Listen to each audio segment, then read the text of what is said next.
Pasca viral di Palembang, video seorang wali murid marah besar di sekolah setelah anaknya dituduh menggunakan narkoba oleh guru tanpa bukti. Namun, hasil tes medis justru menyatakan hasilnya negatif. Pemirsa, kita akan beralih ke informasi lain. Video viral salah satu guru yang menuduh muridnya memakai narkoba berbuntut panjang di Palembang, Sumatera Selatan. Selain dilaporkan ke polisi, terungkap juga fakta baru bahwa tuduhan itu berasal dari pengakuan sang anak. Sosok guru viral yang disebut menuduh seorang siswa menggunakan narkoba akhirnya buka suara. Guru itu bernama Maya Handayani. Ia kepala program keahlian teknik sepeda motor Sekolah Menengah Kejuruan di Palembang. Fatimah M. Assalamualaikum warahmatullahi wabarakatuh. Perkenalkan, saya akan menyampaikan analisis isu perkembangan remaja di era digital dengan mengambil kasus yang lagi viral, yaitu guru yang menuduh muridnya memakai narkoba. Namun setelah dites di RS Bayangkara hasilnya negatif. Kasus ini terjadi di SMK 7 Palembang dan menjadi perhatian publik di media sosial. Kasus ini bermula ketika seorang guru menuduh siswanya menggunakan narkoba tanpa bukti medis yang jelas. Tuduhan ini direkam kemudian tersebar di media sosial sehingga menjadi viral. Karena tidak terima, orang tua siswa langsung membawa anaknya untuk melakukan tes urin dan darah di RS Bayangkara dan hasilnya dinyatakan negatif. Tidak puas dengan tindakan sekolah, keluarga murid melaporkan guru tersebut atas dugaan pencemaran nama baik. Kasus ini kemudian ditangani oleh Dinas Pendidikan dan pihak kepolisian. Analisis 5W tambah 1H, yang dimana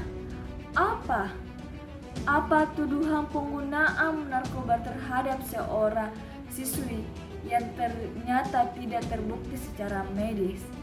Yang dimana yang kedua yaitu siapa berinisial M, orang tua siswa, guru yang menuduh pihak sekolah, RS Bayangkara, dan kepolisian.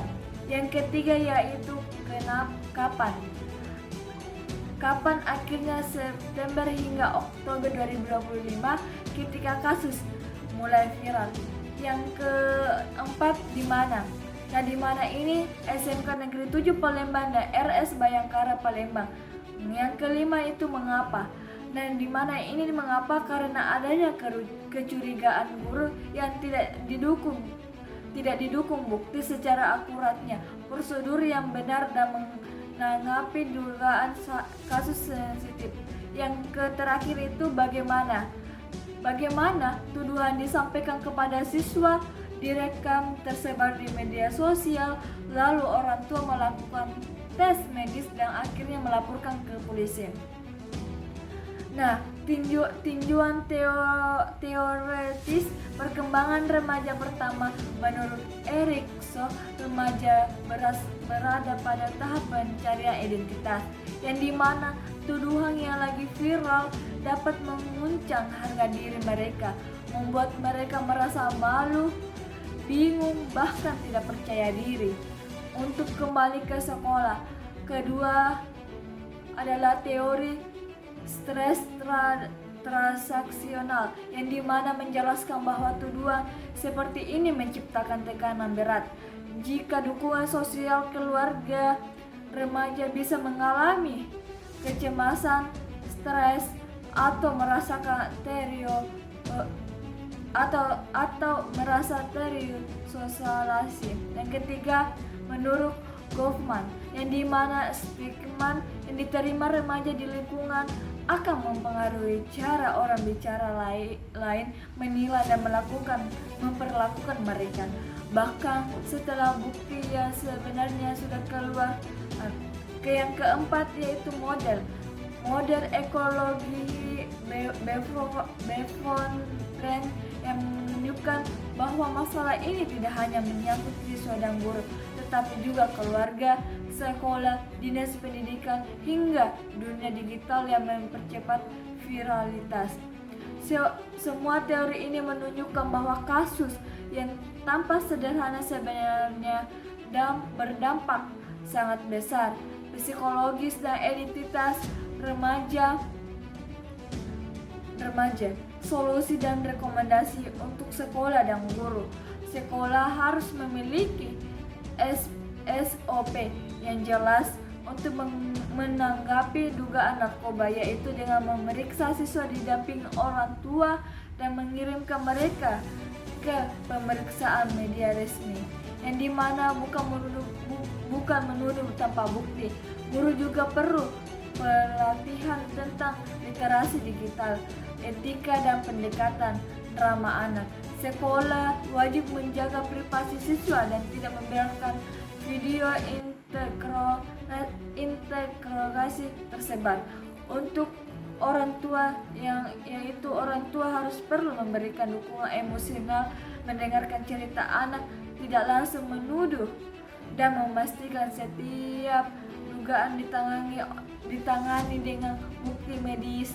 Orang tua juga perlu meningkatkan literasi media agar tidak ikut menyebarkan konten yang sensitif.